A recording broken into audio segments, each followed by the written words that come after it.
Una de las escenas más paradójicas que nosotros encontramos en los evangelios acerca de la vida de nuestro Señor Jesucristo es la que encontramos en el capítulo 8 del evangelio de Mateo, los versículos 23 al 27. No tienen que buscar el texto. Este relato también aparece en el capítulo 4 del evangelio de Marcos y en el capítulo 8 del evangelio de Lucas.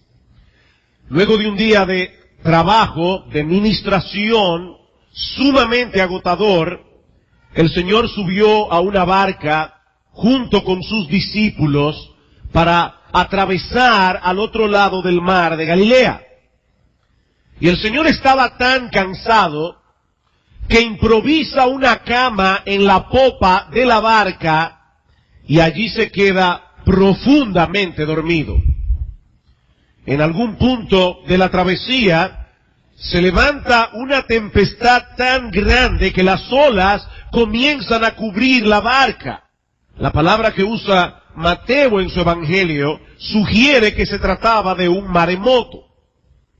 Así que yo quiero que ustedes se imaginen al Señor en la barca con sus discípulos, el ruido de la tempestad, el movimiento violento de las olas, el griterío de los apóstoles, y nada podía despertar al Señor. Finalmente la situación se vuelve tan desesperada que los discípulos le gritan a Cristo: Señor, sálvanos, que perecemos. Jesús entonces abre los ojos, contempla los rostros azorados de los discípulos, y como si él no estuviera apercibido del peligro en el que ellos estaban, lo primero que hace el Señor es amonestarlos. ¿Por qué teméis, hombres de poca fe? Yo no sé qué pasó por la cabeza de los apóstoles en ese momento, pero yo me imagino, tal vez, que alguno de los apóstoles debía estar pensando algo como esto: ¿cómo que por qué sentimos temor? El cielo nos está cayendo encima, la barca se está llenando de agua, y para colmo de males tú estás dormido. Lo más normal es que estemos llenos de temor. Pero entonces ocurre lo inesperado. Jesús se pone en pie y reprende al viento y al mar como un papá lo haría con dos niños inquietos. Y dice al viento y al mar: ¡calla! ¡Enmudece! Y como dos niños obedientes, dice en Marcos 4:39 que el viento cesó y se hizo grande bonanza. Ahora piensen por un momento lo que está pasando allí. Lo más natural habría sido que después que el viento dejara de soplar, el mar se fuera calmando poco a poco. Pero eso no fue lo que ocurrió. Eso no fue lo que pasó. El mandato de Jesús detuvo al viento e hizo que el mar se pusiera liso como un espejo en un segundo. Inmediatamente. Y si los discípulos tenían temor durante la tempestad, ahora estaban aterrorizados. Dice en Marcos que entonces temieron con gran temor. Y se decían unos a otros: ¿qué hombre es este, que aún los vientos y el mar le obedecen? Bueno, esa es la pregunta que yo quiero responder en esta mañana. ¿Qué clase de hombre es este? Ellos no sabían dónde podían colocar, en qué categoría ellos podían colocar al Señor Jesús. Unos minutos antes estaba tan cansado que nada podía despertarlo del sueño. Unos minutos después le estaba dando órdenes a los elementos de la naturaleza. ¿Pero qué hombre es este? Para responder esa pregunta, nosotros tenemos que irnos bien atrás en la historia, para contemplar al Señor Jesús antes que el tiempo mismo comenzara a existir. Les pido por favor que me acompañen al capítulo 1 del Evangelio de Juan. Juan, capítulo 1.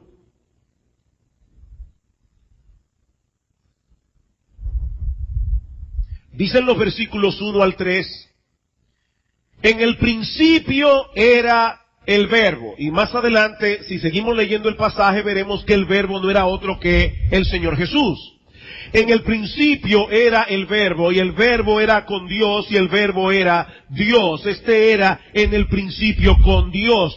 Todas las cosas por Él fueron hechas, y sin Él nada de lo que ha sido hecho fue hecho. No es mi interés en esta mañana entrar de lleno en la explicación de estos versículos. Simplemente quiero señalar algunas de las enseñanzas que Juan nos provee aquí acerca de la persona de Jesús. Lo primero que nos dice es que el Señor existía antes del principio.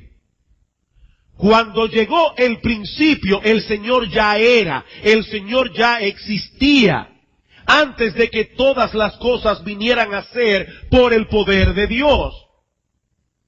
El verbo ya estaba allí en el principio. Él no pertenece a la categoría del tiempo, Él es un ser eterno.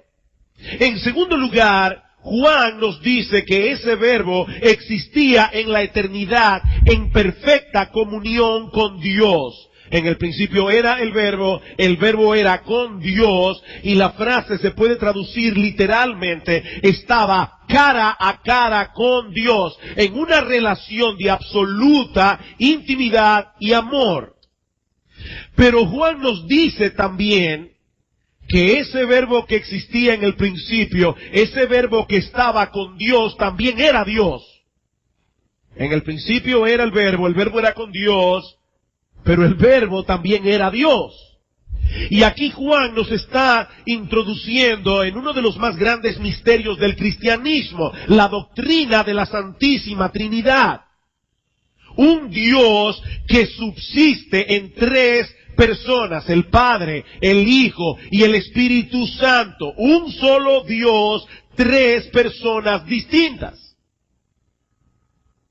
Y eso ya comienza a explicarnos qué fue lo que sucedió aquella noche en el mar de Galilea.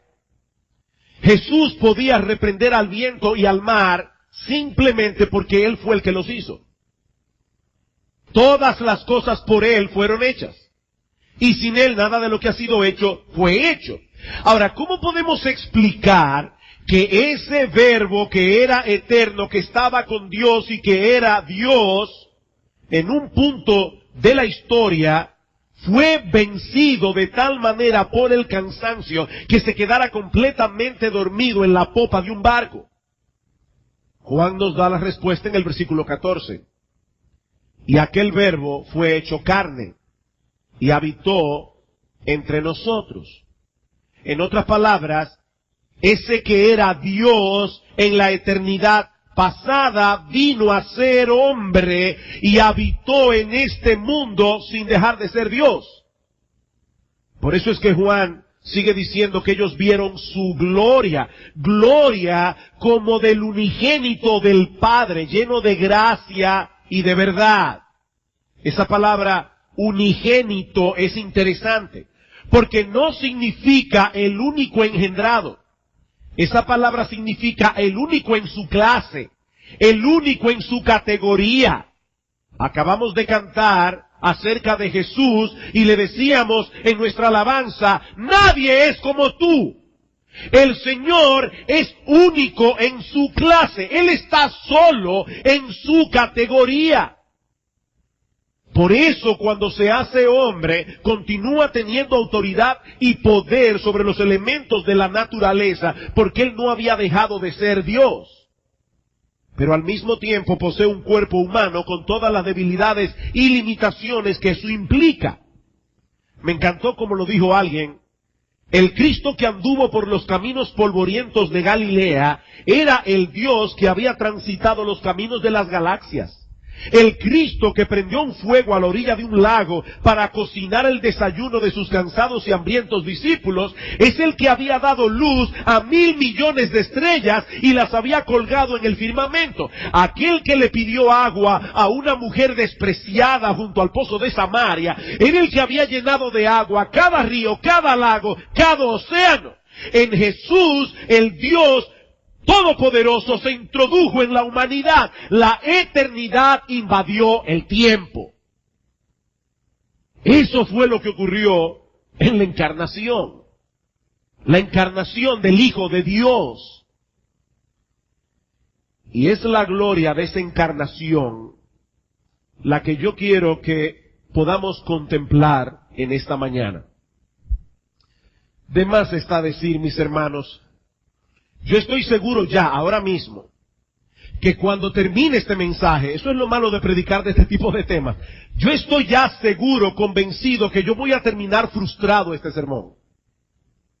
Y la razón por la que voy a terminar frustrado es que no importa cómo yo lo predique, esto es demasiado grande para ser explicado. Dios se hizo hombre. Yo quiero responder 3 preguntas en esta mañana. La primera es, la más obvia, ¿por qué Dios se hizo hombre? ¿Qué fue lo que hizo necesaria una acción tan radical? Y aunque ustedes no lo crean, la respuesta es muy sencilla, pero al mismo tiempo muy profunda y muy impactante. ¿Qué fue lo que llevó a Dios a hacerse hombre? El amor redentor de Dios. El amor redentor de Dios. Eso fue lo que hizo necesaria la encarnación. El hecho de que un Dios infinitamente santo, infinitamente justo, quiso salvar a un grupo de hombres y mujeres pecadores, y todo eso sin pasar por alto su justicia. Ahora, para nosotros resulta incomprensible este hecho, porque estamos tan habituados al pecado que no podemos concebir que Dios se tomara tantas molestias para salvarnos. Alguien puede preguntarse, ¿acaso no podía Dios simplemente pasar por alto nuestras faltas y proclamar una amnistía universal? Así Cristo no hubiera tenido que morir en una cruz. ¿Hubiera podido Dios declarar una amnistía universal? La respuesta es muy clara en la Biblia. No, no podía. Y ahora déjame decirte algo. Si tú te detuvieras a pensar en esto por un momento, te darías cuenta del inmenso problema que esa amnistía provocaría. Déjame hacerte una pregunta.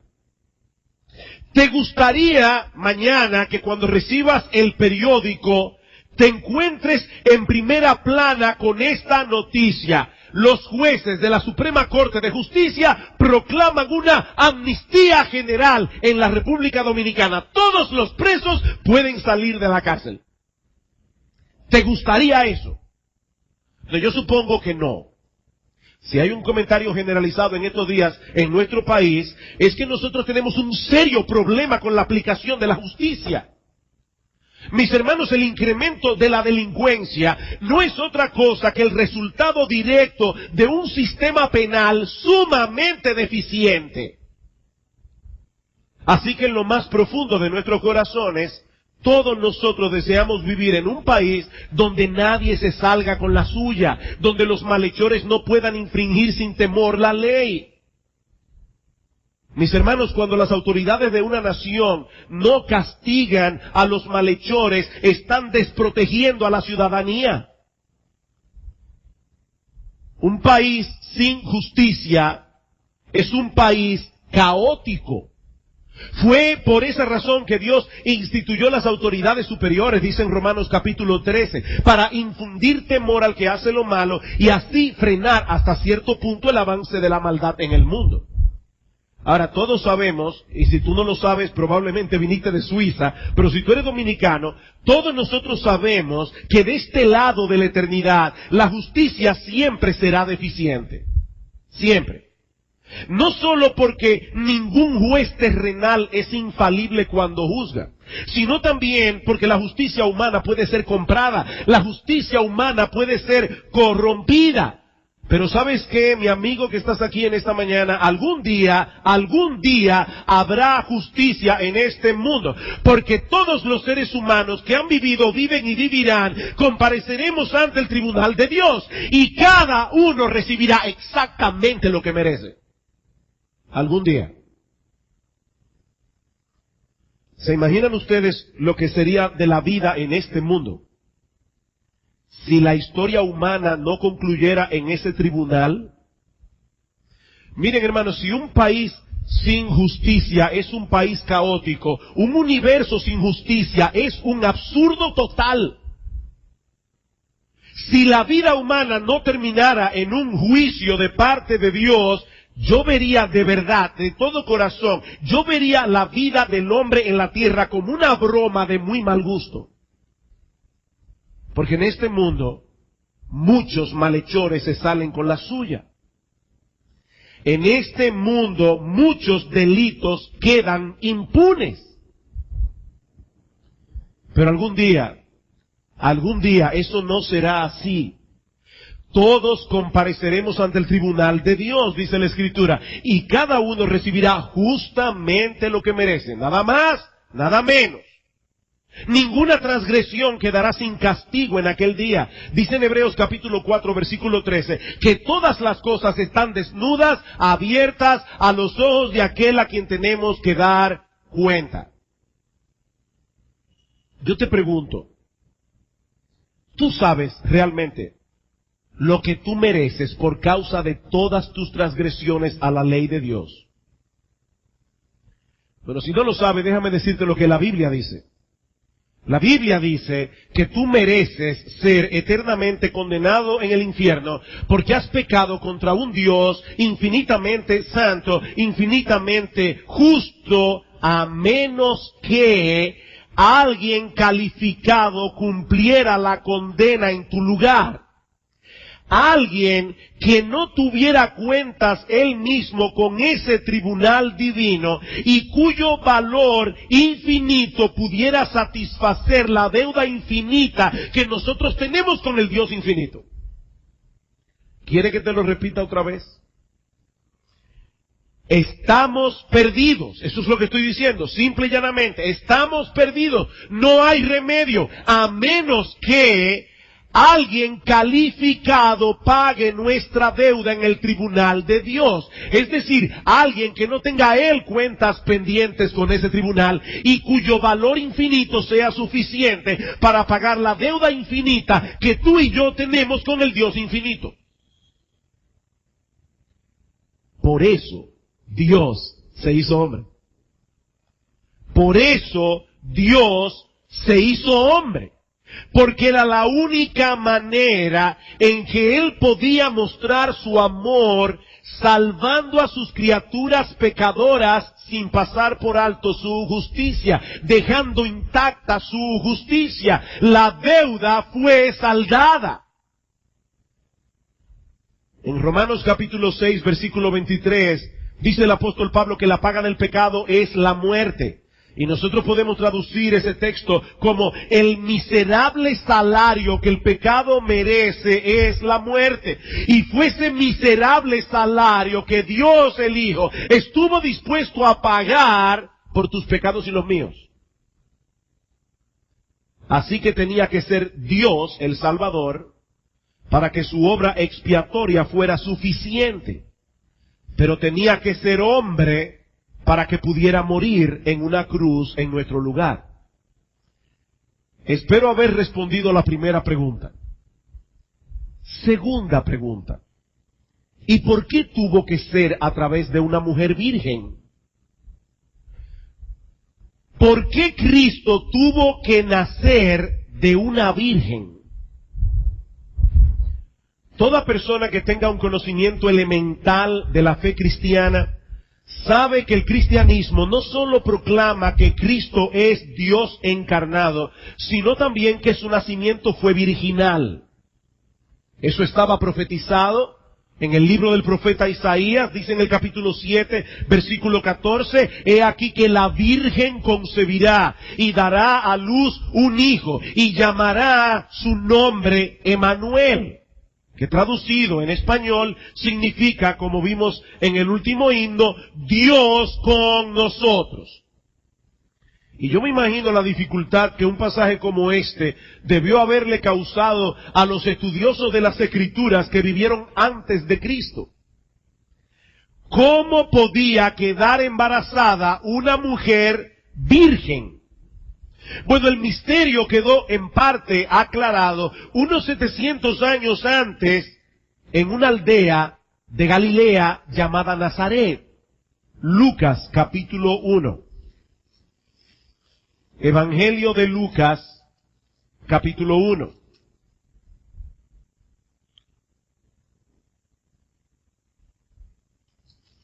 Versículo 26. Al sexto mes, el ángel Gabriel fue enviado por Dios a una ciudad de Galilea llamada Nazaret, a una virgen desposada con un varón que se llamaba José. Es decir, José y María ya estaban comprometidos. Es a eso que se refiere cuando dice que esa virgen estaba desposada. Pero el matrimonio no había sido consumado aún. Dice, a una virgen desposada con un varón que se llamaba José, de la casa de David, y el nombre de la virgen era María. Y entrando el ángel en donde ella estaba, dijo, salve muy favorecida, el Señor es contigo, bendita tú entre las mujeres. Mas ella, cuando le vio, se turbó por sus palabras y pensaba qué salutación sería esta. Entonces el ángel le dijo, María, no temas, porque has hallado gracia delante de Dios. Y ahora concebirás en tu vientre y darás a luz un hijo y llamarás su nombre Jesús. Este será grande y será llamado Hijo del Altísimo, y el Señor Dios le dará el trono de David su padre. Y reinará sobre la casa de Jacob para siempre, y su reino no tendrá fin.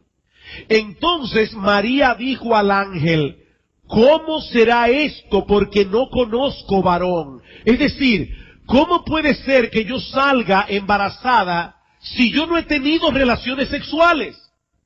El ángel le dijo, el Espíritu Santo vendrá sobre ti y el poder del Altísimo te cubrirá con su sombra, por lo cual también el santo ser que nacerá será llamado Hijo de Dios.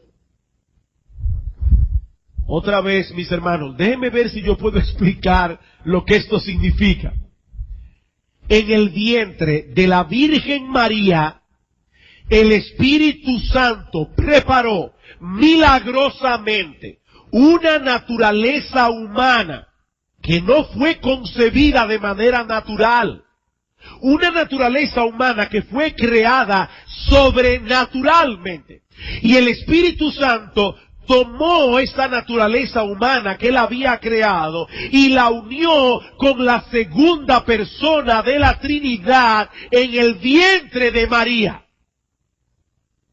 De manera que ese niño que se gestó en su vientre era Dios y era hombre, con todas las características que hacen que Dios sea Dios y con todas las características que hacen que el hombre sea hombre, excepto que Jesús nunca pecó.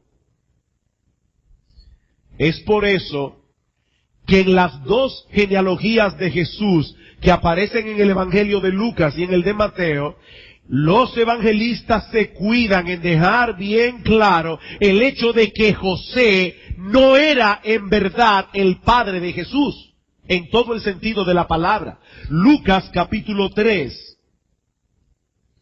Lucas capítulo 3, versículo 23. Dice, Jesús mismo, al comenzar su ministerio, era como de 30 años, hijo, según se creía, de José. ¿Ven el detalle? Hijo, según se creía, de José. Mateo capítulo 1. Evangelio de Mateo, capítulo 1. versículo 16. Jacob engendró a José, marido de María, de la cual nació Jesús, llamado el Cristo. Ahí no dice que Jesús nació de esa pareja.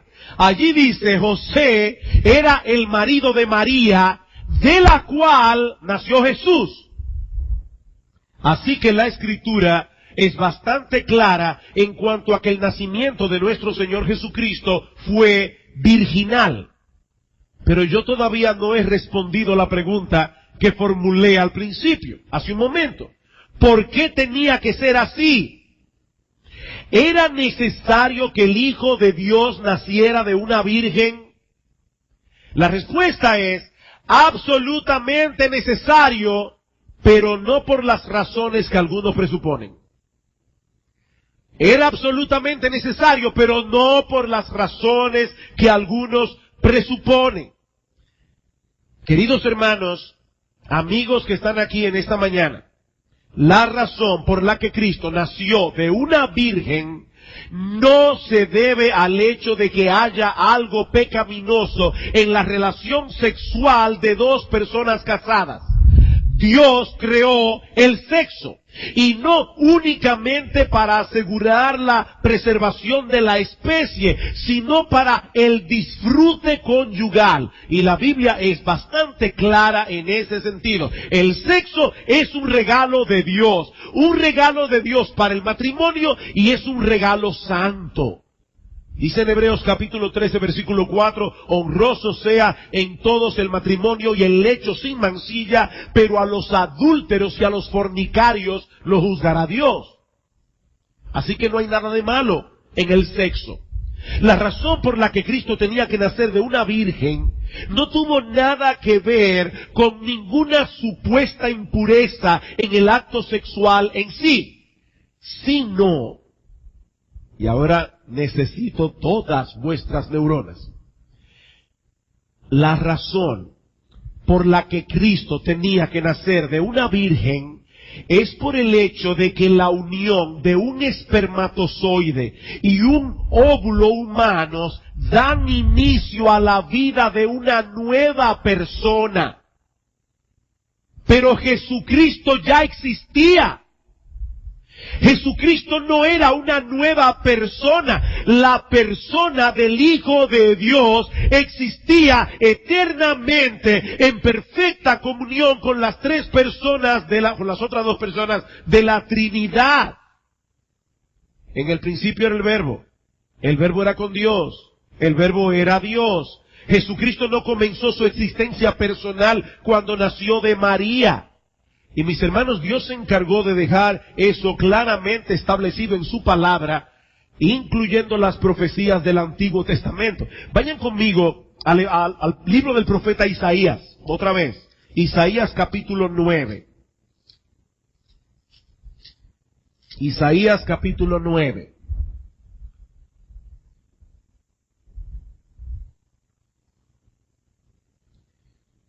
Versículo 6. Alguien le llama al libro de Isaías el Evangelio en el Antiguo Testamento. Aunque la verdad es que el Evangelio está a través de todo el Antiguo Testamento.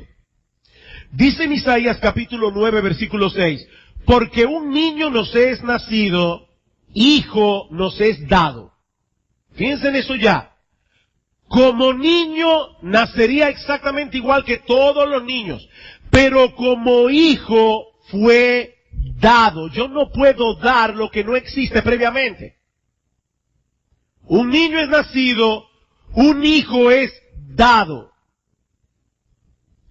Y llamará a su nombre, luego que dice el principado será sobre su hombro, llamará su nombre admirable, consejero, Dios fuerte, Padre eterno y príncipe de paz. ¿Cómo se le puede llamar a un niño que va a nacer Padre eterno?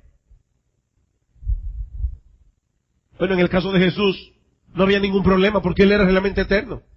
Miqueas capítulo 5 versículo 2. ¿Recuerdan ustedes cuando los magos llegaron a Jerusalén para adorar al niño y Herodes manda a buscar a todos los expertos en la ley y les pregunta dónde habría de nacer el Cristo, y los expertos en la ley de Dios le dicen en Belén, porque así está profetizado en el libro de Miqueas. ¿Qué dice Miqueas 5:2? Pero tú, Belén, Efrata, pequeña para estar entre las familias de Judá, de ti me saldrá el que será Señor en Israel, y sus salidas son desde el principio, desde los días de la eternidad. Belén, en ti nacerá el Salvador. Pero no te confundas, las salidas de ese Salvador son desde el principio, desde los días de la eternidad. De manera que el Señor Jesucristo era Dios y hombre en todo el sentido de la palabra, 100% Dios, 100% hombre. Y mis hermanos, eso escapa completamente a nuestra capacidad de comprensión. Por eso Pablo dice en 1 Timoteo capítulo 3, versículo 16, que el misterio de la piedad es indiscutiblemente grande. Dios fue manifestado en carne. Dios fue manifestado en carne. ¿Tenemos una idea, aunque sea aproximada, de lo que eso significa? Mis hermanos, piensen en esto. Dios es todopoderoso, el hombre no lo es. Dios lo sabe todo, el hombre no. Dios está en todo lugar al mismo tiempo. El hombre está confinado, limitado al tiempo y al espacio. ¿Cómo puede ser entonces que un individuo posea estas dos naturalezas, la humana y la divina, y seguir siendo una sola persona? Los que vieron El Señor de los Anillos recordarán al Gollum, ese animalito feo que siempre hablaba en plural, ¿recuerdan? Él decía nosotros. Bueno, el Señor Jesús nunca se refirió a sí mismo diciendo nosotros. Él decía yo, porque Él seguía siendo una sola persona, pero con dos naturalezas. Él era hombre y era Dios. Lo podía todo, no lo podía todo, lo sabía todo, no lo sabía todo, estaba en todo lugar, no estaba en todo lugar. ¿Ahora estás comenzando a entender el problema?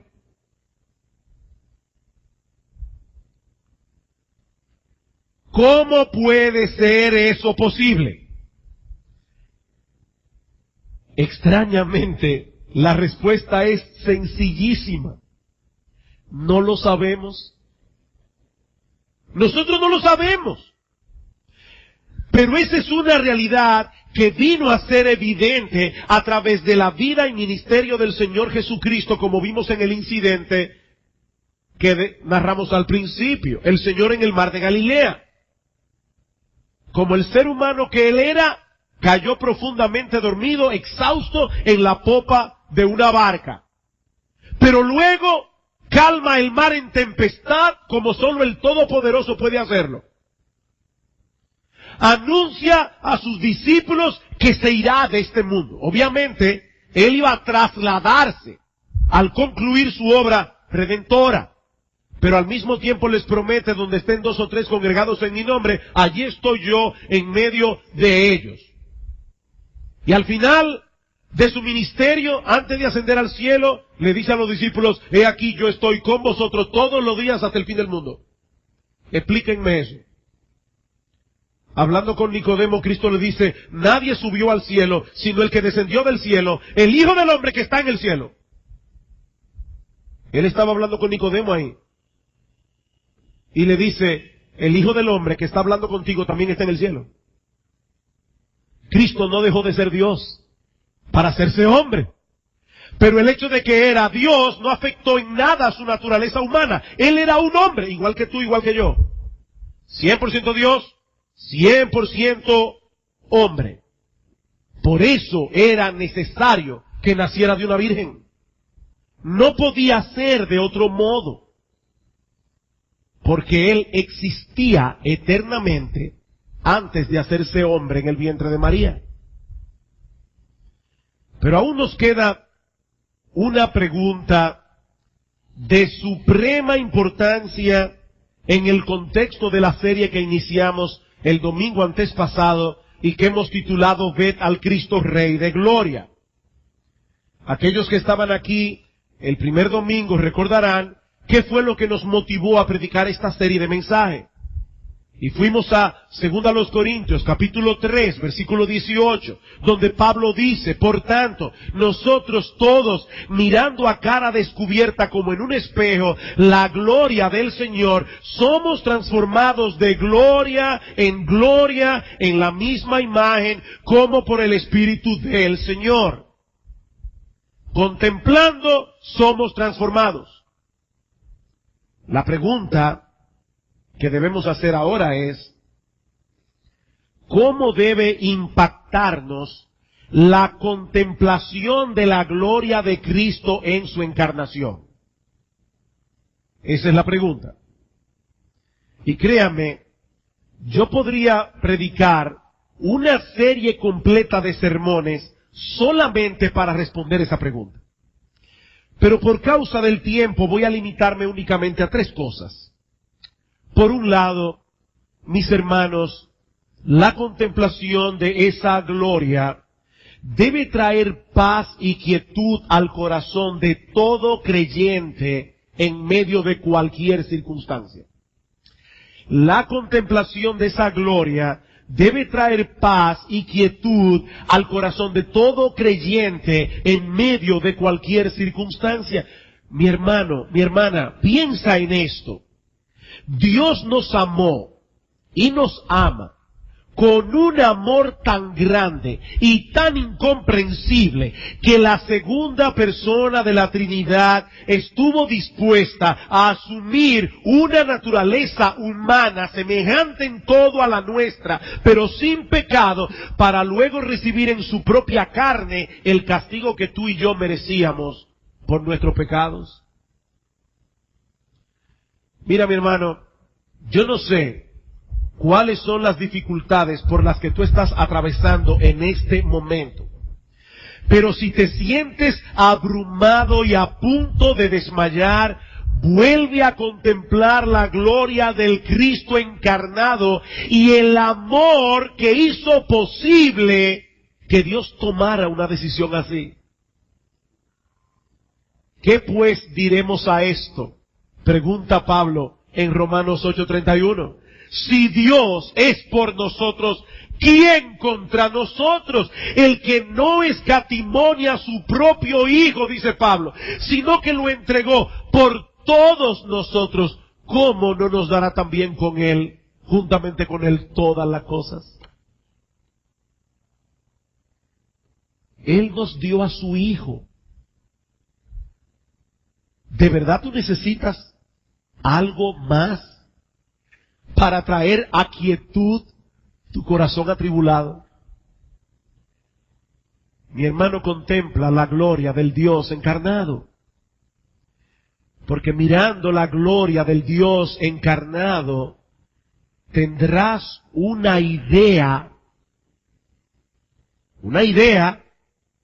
pero una idea poderosa del amor de Dios. Él no escatimó a su propio Hijo. ¿Cómo no nos dará juntamente con Él todas las cosas?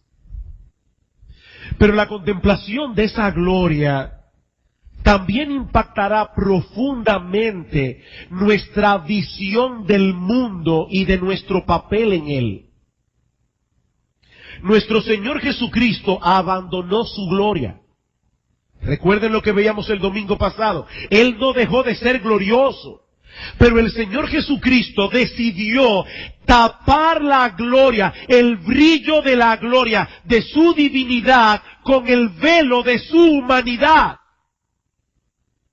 Y Él hizo eso para habitar entre nosotros. Yo recuerdo cuando visitamos Haití, luego del terremoto, pasamos camino hacia la casa de Jean-Pierre en Haití, o del hermano de Jean-Pierre. Detrás de la casa hay un campo de fútbol. Y en ese campo de fútbol habían miles de refugiados. en casas de campaña improvisadas con telas, con sábanas, miles de personas viviendo ahí. Ustedes se pueden imaginar lo que es vivir en esa condición. Déjenme decirles algo. Cuando el Señor Jesús tomó la decisión de venir al mundo para habitar entre nosotros, para Él era infinitamente más duro que si alguien te pidiera a ti o a mí que fuéramos a ministrar a Haití, pero que no nos hospedemos en un lugar privilegiado, sino que nos envíen por 33 años a vivir en esa condición para hacerle bien a esa gente. Miren, mis hermanos, el hecho de que Jesús haya dejado su gloria para venir a este mundo era peor que eso. Peor que eso. Voluntariamente Cristo decidió salir de su zona de seguridad o de su zona de confort para hacerse hombre y morir en nuestro lugar. ¿Qué debería producir en nosotros la contemplación de la gloria de su encarnación?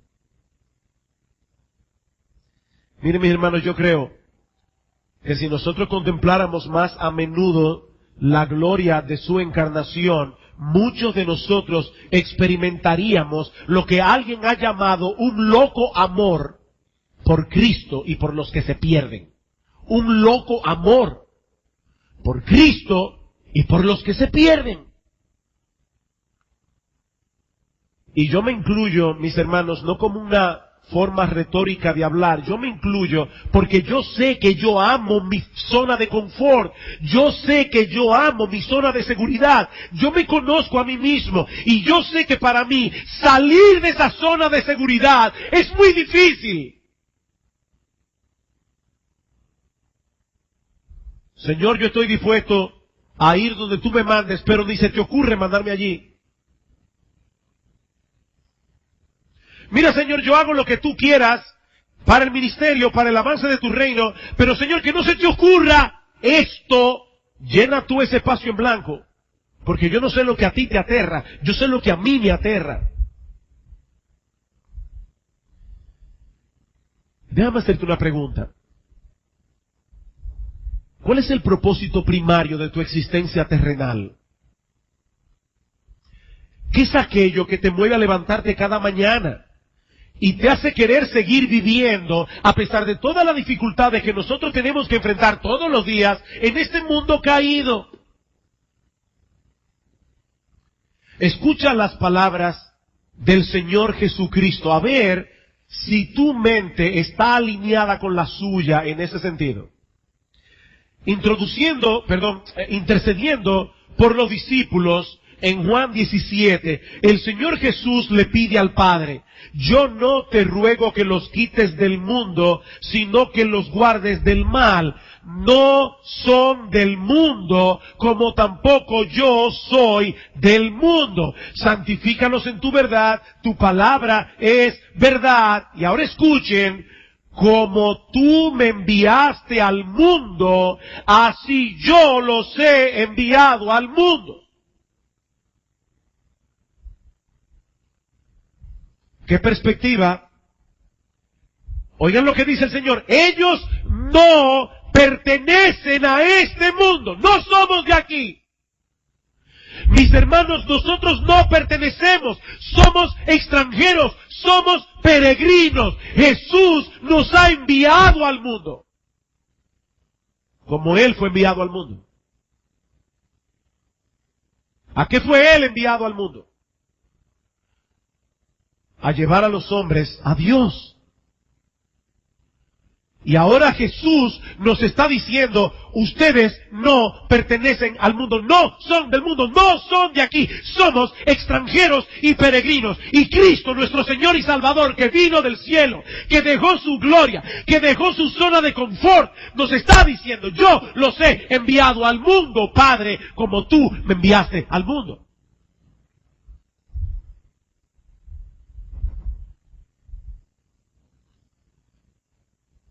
Y otra vez en Juan 20:21, el Señor dice a sus discípulos, paz a vosotros.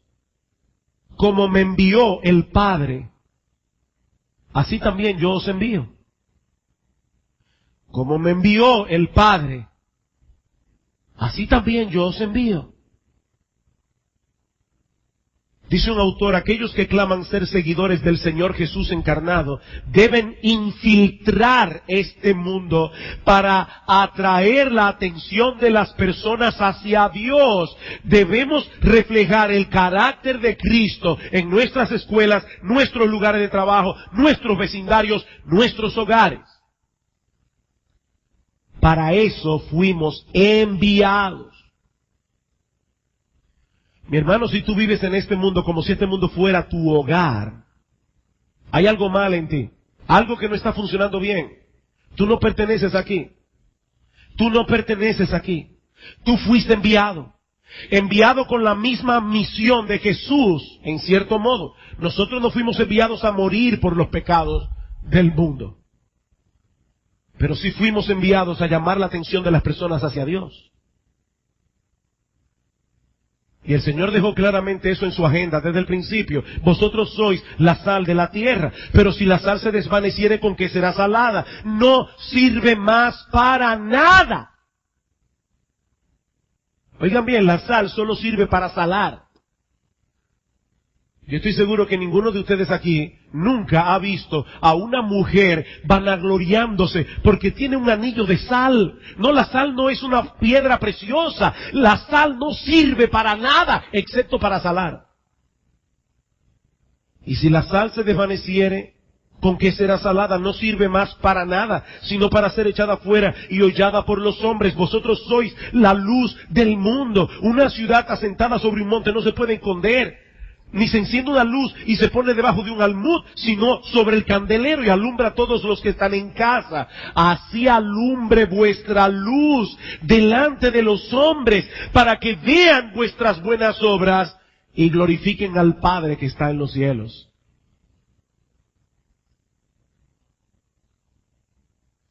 Pero la contemplación de la gloria de su encarnación no solo impactará nuestra visión del mundo y de nuestro papel en él, también cambiará radicalmente nuestra perspectiva de la iglesia y de nuestro papel en ella.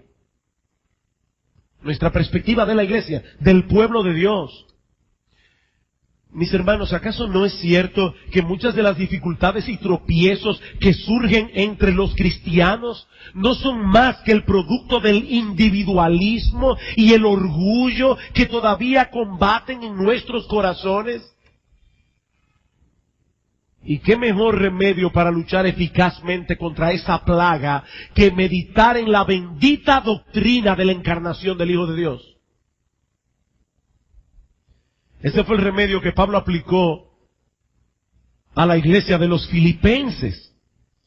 Filipenses capítulo 2, dice Pablo, luego de haberles exhortado a la unidad, dice Pablo, haya pues en vosotros este sentir, haya pues en vosotros esta misma forma de pensar, esta actitud que hubo en Cristo Jesús, el cual, siendo en forma de Dios, no estimó el ser igual a Dios como cosa que aferrarse, sino que se despojó a sí mismo, tomando forma de siervo, hecho semejante a los hombres. Y estando en la condición de hombre, todavía se humilló más, haciéndose obediente hasta la muerte, y muerte de cruz. Haya pues en vosotros este sentir, haya pues en vosotros esta misma actitud. Ese fue el argumento que Pablo usó también para la iglesia en Roma. En Romanos capítulo 14 vemos que había un problema entre los hermanos fuertes y los hermanos débiles. Aquellos hermanos que sabían que no había ningún problema en comer de todo tipo de carne o de beber vino, y estaban los hermanos débiles que sí tenían problemas con eso, y cuando veían a los hermanos fuertes hacer uso de su libertad, tropezaban. ¿Cuál fue el argumento de Pablo? Romanos 15. Así que los que somos fuertes debemos soportar las flaquezas de los débiles y no agradarnos a nosotros mismos. Cada uno de nosotros agrade a su prójimo en lo que es bueno para edificación, porque ni aun Cristo se agradó a sí mismo. ¿Escucharon bien? Ni aun Cristo se agradó a sí mismo. Esa idea de es mi vida, no es tu vida. Si tú eres cristiano, fuiste comprado por precio y hecho parte de una familia de la fe. No es tu vida. No es tu vida. Mis hermanos, Cristo no se aferró a su gloria por amor a ti, por amor a mí, como vimos el domingo pasado. No se aferró a su gloria. ¿Escuchaste eso bien? Cristo no dejó a un lado algo dudoso o conflictivo. Eso no fue lo que Él dejó a un lado. Él dejó a un lado algo bueno. Él dejó a un lado su gloria. De verdad, mi hermano, mi hermana, existe algo tan valioso para ti que no estarías dispuesto a poner eso a un lado por amor a tus hermanos en Cristo o para poder ser más utilizado en su reino. Cristo dejó su gloria. Mis hermanos, yo creo, y yo me sentí muy convicto de pecado, yo creo que en un grado o en otro, muchos de nosotros hemos sido infectados por el individualismo de nuestra generación.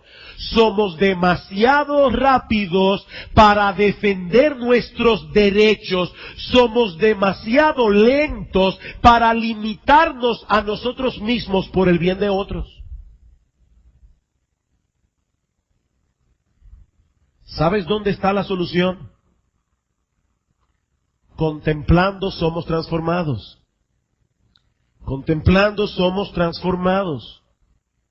Mi hermano, medita a menudo en la encarnación del Hijo de Dios. Medita a menudo en la grandeza de ese amor que estuvo dispuesto a semejante sacrificio. Y luego pide en oración, pídele a Dios en oración, que ese mismo sentir, que esa misma actitud, que esa misma forma de pensar que hubo en Cristo, te gobierne cada vez más. O debo decir, nos gobierne cada vez más. Ese es el único antídoto, lo suficientemente poderoso como para mantener a raya el orgullo y el egoísmo de nuestros corazones.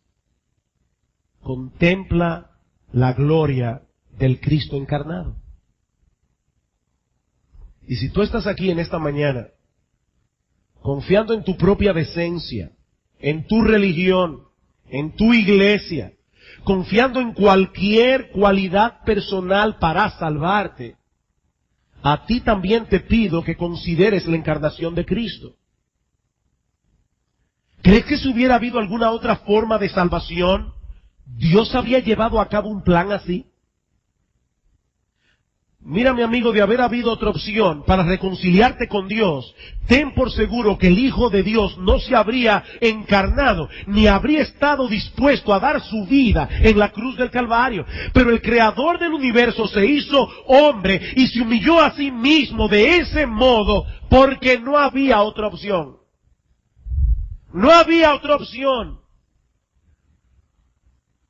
Ven a Cristo en arrepentimiento, en fe. Pídele a Él que perdone tus pecados. Pídele a Él que te salve. Pídele que transforme tu corazón. Porque Él sigue siendo hoy un poderoso y compasivo Salvador. El único calificado para representarte en el tribunal de Dios. en aquel día: mi amigo, hay un solo Dios y un solo mediador entre Dios y los hombres, Jesucristo hombre. No existe nadie más en quien puedas encontrar el perdón de todos tus pecados y el don de la vida eterna. Solo en Cristo.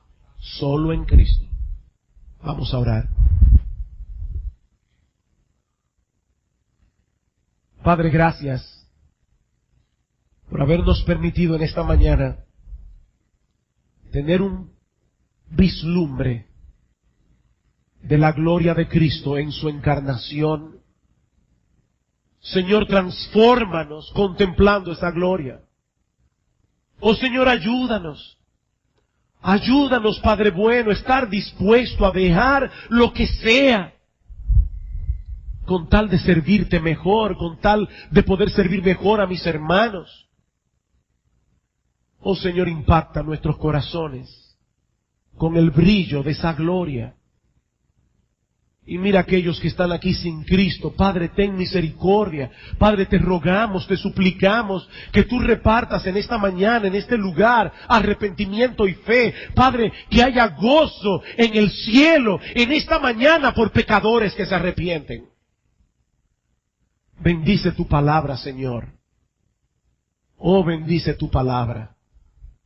Porque te lo pedimos en el nombre de Cristo y para su gloria. Amén.